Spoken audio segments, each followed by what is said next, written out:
TP. Chandrasekharan വധക്കേസിൽ ശിക്ഷിക്കപ്പെട്ട് ജയിലിൽ കഴിയുന്ന കൊടിസുനിക്ക് പരോൾ അനുവദിച്ചതിനെ ന്യായീകരിച്ച് CPM നേതാവ് P. ജയരാജൻ. കൊടിസുനിക്ക് ജാമ്യത്തിന് അർഹതയുണ്ടായിരുന്നുവെങ്കിലും 6 വർഷമായി പരോൾ അനുവദിച്ചിരുന്നില്ല. കൊടിസുനിയുടെ അമ്മയുടെ അഭ്യർത്ഥന പരിഗണിച്ചാണ് ജയിൽ മേധാവി 30 ദിവസത്തെ പരോൾ അനുവദിച്ചതെന്ന് ജയരാജൻ ചൂണ്ടിക്കാണിക്കുന്നു. തടവറകൾ തിരുത്തൽ കേന്ദ്രങ്ങൾ കൂടിയാണെന്നത് പരിഗണിച്ച് പ്രമാദമായ കേസുകളിൽ ശിക്ഷിക്കപ്പെട്ടവർക്കും ഇത്തരത്തിൽ പരോൾ അനുവദിക്കാറുണ്ടെന്ന് ജയരാജൻ പറഞ്ഞു.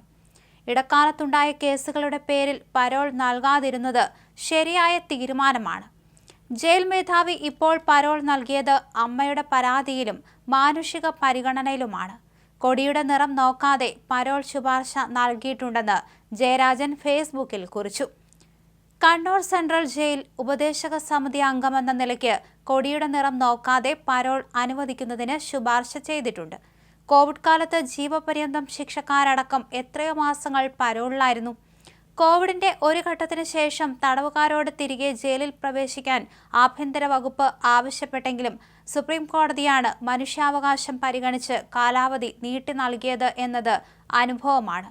കോവിഡ് കാലത്ത് പോലും കൊടിസുനിക്ക് പരോൾ നൽകിയിരുന്നില്ല. 6 വർഷങ്ങൾക്ക് ശേഷം അമ്മയുടെ പരാതിയെ തുടർന്ന് പരോൾ നൽകിയതിൽ എന്ത് മഹാ അപരാധമാണുള്ളതെന്ന് ജയരാജൻ ചോദിച്ചു. ഫേസ്ബുക്കിലെ കുറച്ച് വിശദാംശങ്ങൾ ഇങ്ങനെയാണ്. മനുഷ്യാവകാശത്തിന് കൊടിയുടെ നിറം മാനദണ്ഡമാക്കണമെന്നാണ് മനോരമയുടെ ഇന്നത്തെ പുതിയ നിർദ്ദേശം. കൊലക്കേസിൽ ശിക്ഷിക്കപ്പെട്ട് തടവിൽ കഴിയുന്ന മാഹി സ്വദേശി കൊടിസുനിക്ക് പരോളിന് അർഹതയുണ്ടായിരുന്നുവെങ്കിലും കഴിഞ്ഞ 6 വർഷമായി ജയിൽ വകുപ്പ് പരോൾ അനുവദിച്ചിരുന്നില്ല. സുനിയുടെ പേരിൽ ഇടക്കാലത്ത് ചുമത്തിയ കേസുകളായിരുന്നു അതിന് കാരണം.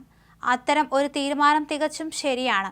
എന്നാൽ സുനിയുടെ അമ്മ മനുഷ്യാവകാശ കമ്മീഷന് നൽകിയ പരാതിയെ തുടർന്നാണ് മാനുഷിക പരിഗണനയിൽ പരോൾ അനുവദിക്കാമോ എന്ന കാര്യം തീരുമാനിക്കാൻ ജയിൽ വകുപ്പിനോട് ആവശ്യപ്പെട്ടത്.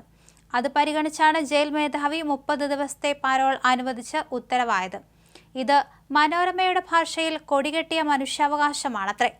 തടവറകളെക്കുറിച്ച് ആധുനിക സമൂഹത്തിന്റെ കാഴ്ചപ്പാടുകളിൽ മാറ്റം വന്നത് അധികാരത്തിന്റെ രാഷ്ട്രീയ നേതൃത്വം LDF ആണ് എന്നതിനാൽ മനോരമ മറച്ചുവെക്കുകയാണ് ചെയ്യുന്നത്. തടവറകൾ തിരുത്തൽ കേന്ദ്രങ്ങൾ കൂടിയാണ്. ഈ അടിസ്ഥാനത്തിൽ പ്രമാദമായ കേസുകളിൽ ശിക്ഷിക്കപ്പെട്ടവർക്കും ഇത്തരത്തിൽ അവധി അനുവദിച്ചു വരുന്നു.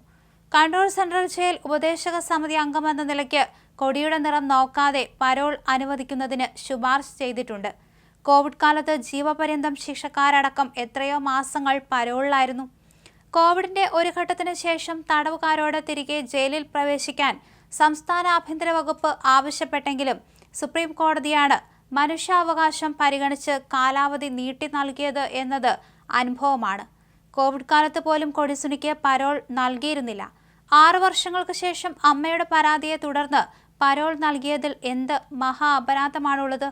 ഇടതുപക്ഷം ഭരിക്കുമ്പോൾ മനോരമയുടെ രാഷ്ട്രീയത്തോടൊപ്പം നിൽക്കാത്തവർക്ക് മനുഷ്യാവകാശം പോലും നൽകരുതെന്ന വാദം.